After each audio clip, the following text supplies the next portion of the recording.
rounds of boxing for the undisputed heavyweight championship of the world. Introducing first, fighting out of the red corner, wearing white trunks with red trim and weighing in at 235 pounds. This 1988 U.S. Olympian and silver medalist has a perfect professional record of 31-0. His two-handed punching power has earned him 27 KOs. And tonight, he stands on the threshold of greatness. Ladies and gentlemen, from Brooklyn, New York, the #1 heavyweight challenger in the world, Riddick Big Daddy Bowe!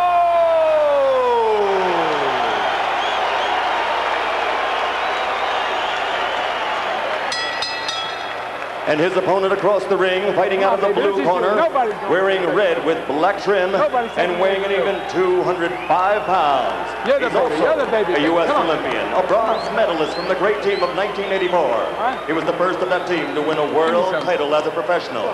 His record now stands at 28-0, scoring 22 knockouts and capturing 2 world championships. Tonight, he is appearing in his 11th world title bout, defending his heavyweight championship for the 4th time. Ladies and gentlemen, from Atlanta, Georgia, presenting the undefeated, undisputed heavyweight champion of the world, Evander Holyfield. Come on, baby.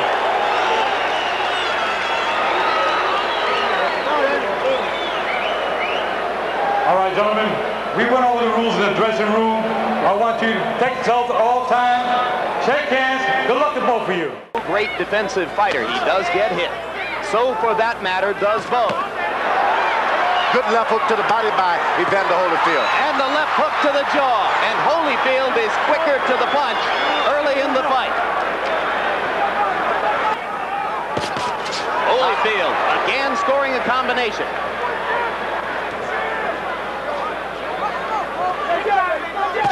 So far, this is a very good round for Evander. Again, Holyfield scores with the left-right combination. Bowe answers with one punch in return. And Holyfield again getting the best of a center ring exchange. Now Bowe lands the right hand for the first time in the fight. Let's take a look at the exchange here and see how Holyfield is beating Bowe to the punch early in this fight. What Holyfield is trying to do right now is send a message to... No, that's not all I've got. Stay away from the exchanges. There was the right hand lead again, George. He's landing that right hand lead. Is Holyfield the champion? Not only that, that left hook to the body, which hurts. Holyfield has got one of the best left hooks to the body I've ever tasted. So far, this has been a display of accurate, quick punching inside in combinations by the champion Evander Holyfield. And already Bowe begins to hold and hit, and they brawl in the center of the ring. Evander Holyfield showing his warrior's heart, believes he has Bowe hurt. Right hand over the top by Bowe landed. Holyfield got an uppercut in. And the left hook for Holyfield. And a left hook for Bowe. Both fighters landing consistently. Bowe landed the jab, missed the right. Holyfield steps inside and gets in 2 good ones. Bowe's got Evander Holyfield reaching in for his jab, which is what he wants. Bowe trying to measure Holyfield from afar. Evander trying to step up inside and stay inside Bowe's power. I think Evander just doesn't know exactly what to do right now. He's catching a lot of shots he wasn't told he would be able to catch. He's fighting the wrong fight, George. Oh, no doubt about it. Why should he bump into this big guy and go slugging with him? Why should he? There's the uppercut again by Bowe.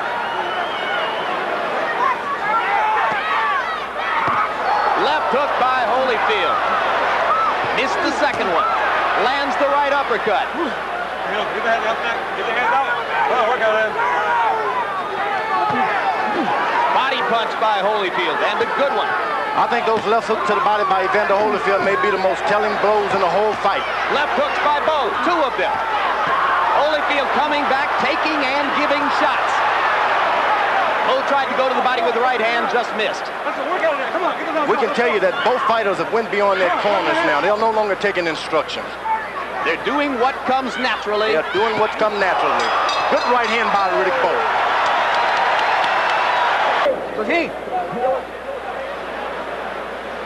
In close, Bowe lands a couple of short punches and seems quite happy to fight in exchanges with the faster punching Holyfield. That exchange was Bowe's. Here we see what happened when Bowe kept punching as the referee tried to stop them. Neither one, however, as yet seems to be putting any real hurt on the other. I say Bowe re-established that left jab. What does he need to be throwing right hand? Long right hand by Holyfield almost caught Bowe flush. As it was, it did a little damage, but not as much as it might have appeared to be the case. Holyfield landing inside, Bowe comes right back. Holyfield may beg to differ after he feels it a few more times. Bowe with the left hook to the body. Holyfield covering up as Bowe whacks away with the left hook. Bowe was told by his corner to go to double left hook and then the right hand. Evidently, there's some magic into that. Bowe landing the uppercut. And then once that happens, it's going to be a big deal. Left hook landed by Bowe after a right. Holyfield seemingly in trouble for the moment. No doubt about it. But he's a storm weatherer. Champion rests his head on Bowe's shoulder and stays right there. Holyfield jabbing, trying to get back inside with the jab. Just misses with the right. Bowe's corner must be screaming, get back to the jab, go back to the basics. Against Larry Holmes, product of an elbow. It appears to me that there's blood around Holyfield's right eye. Let's look more carefully. There's the left hook by Holyfield. And another, and another, and another. Holyfield wobbles Bowe onto the ropes. All right, let's take a look at this last exchange with those left hooks by Holyfield, who's trying to set a fast pace and wear Bowe down. Bowe has never had to fight a long fight at this kind of a pace. Good left hooks, but they just don't hurt enough to make a man cover up and run. All right, seconds out. But Evander is still landing that right hand lead. Riddick Bowe lands the right hand. Holyfield falls in, falling right foot after another. He's not keeping his position at all. Left hook inside by Holyfield. Bowe's punches are having more effect. Bowe goes to the body and Holyfield covers up. You never want to follow a puncher. Never. You want the puncher following you. Evander Holyfield giving Riddick Bowe every chance to whack him out of there. Watch coming in with that elbow. Watch coming with that elbow.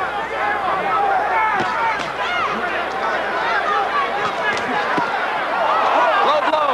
Not called by Cortez at first, and now he does. Keep him up, man. Yeah. Keep him up. So Holyfield will get time to... All right, come on. Come on, Lou. There's the low blow. We remember 77 shots for Bowe, only 36 for Holyfield. There's a left and a right by Holyfield, and the left. Bowe giving the right hand in return. Left hand by Holyfield. These are solid shots. Keep in mind that Evander Holyfield is a veteran of the 12-round route, and Riddick Bowe has never been beyond 10. Sometimes the veterans have the disadvantage because they've got so many wounds. Holyfield with a right and a left, having a little bit better round this time than was the... he's still in it, so has a very good chance of winning it. Bowe lands the right hand over the top. Evander just freezes and looks at him and then comes He was right hurt. back in. Bowe didn't realize that he was hurt. And now Evander is reeling as Bowe lands the left hook and goes to the body to try to set up the finish. Holyfield peering through the swelling right eye of his will and heart. Probably. Not in terms of his punching power, George. Not at all. He's a good fighter, and he's showing that he's a good fighter now. He's downhill.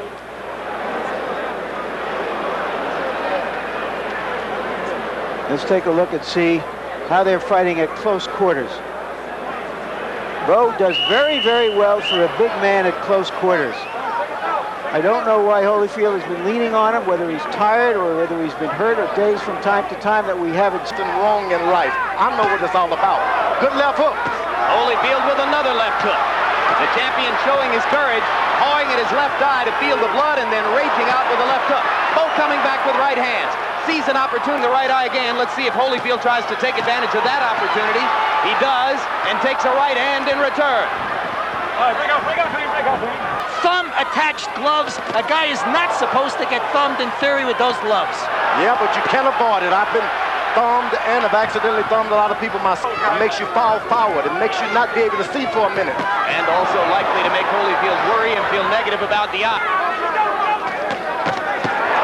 Right uppercut by Holyfield momentarily stuns Bowe. Low blow by Bowe. Cortez pushes them away. Combinations now, Evander Holyfield can have his first visit to the canvas. He's been a gentleman all this time. He can't understand someone being so dirty. So you see Holyfield going down in this round, and Bowe stuns him with an uppercut. And just like that, the champion struggles to stay on his feet. What a heart by Holyfield. He's going to stay on his feet. He's hanging in there. Gets away from a right hand, blocks another one. Bowe throwing and throwing, now goes to the body. Holyfield somehow standing up, but staying too close to Bowe. Joe Cortez watching. Champion gets the benefit of the doubt. That was a right uppercut that started that sequence. Now Bowe has got to start all over again. Don't rest. Rest with your jab. Bowe should be taking that kind of advice. Look at Holyfield. What a warrior. Reversing the tide of the battle. The champion now has Bowe wobbling. And he lands a right hand. Everybody in the Thomas and Mack Center on their feet. It doesn't bother Bowe because he knows he was only resting at that point. This round should be greeted with a standing ovation at the end. You've seen the best of both men. A right hand by Holyfield. And another. Round 10 continues after the bell.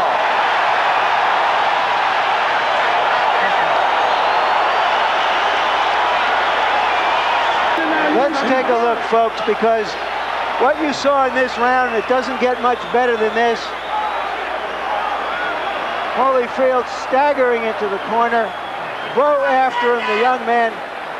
But that conditioning and those recuperative powers, how can you believe that a fellow who looks like this in the first minute and a half is going to dominate the second minute and a half of the round? Because Riddick Bowe threw every little punch and mile of road work away. Now let's take a look at Holyfield coming back. What a thoroughbred that man is. I don't know if he's got enough to mount the stretch run. Neither fighter totally exhausted yet. Oh, Holyfield in serious trouble now. Now Bowe has got to be cool trying to finish him, though. There's the uppercut again. The mouthpiece is out of Holyfield's mouth, and he's going to go down. And Holyfield gets up very early in the count. 5, 6, 7, 8. Second time in his career he's been knocked down. First time he has actually gone to the canvas. It could be all over for Evander Holyfield's heavyweight championship reign. He is not fighting back.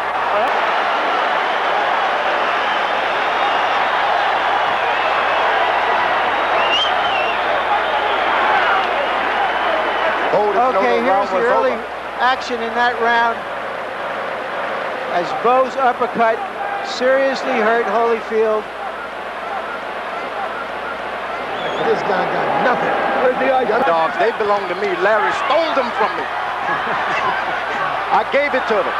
Not the first great idea that we've stolen from you, George, and it won't be the last. Hold ahead, hold ahead. I was only teasing, kind of. From the back of the arena now, they begin to rise and applaud what has been an extraordinary battle between two men of heart and will and courage and skill.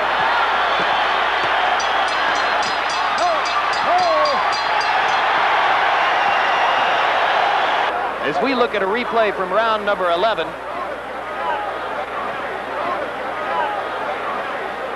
the kind of punishment that Holyfield absorbed through most of the last 2 rounds, indeed much of the last 3 rounds. He was almost out in round number 10. Ladies and gentlemen, we go to the scorecards. Chuck Jampa scores about 115 to 112. Jerry Roth scores at 117 to 110. And Dalby Shirley, 117 to 110 for the winner by unanimous decision and new heavyweight champion of the world, Riddick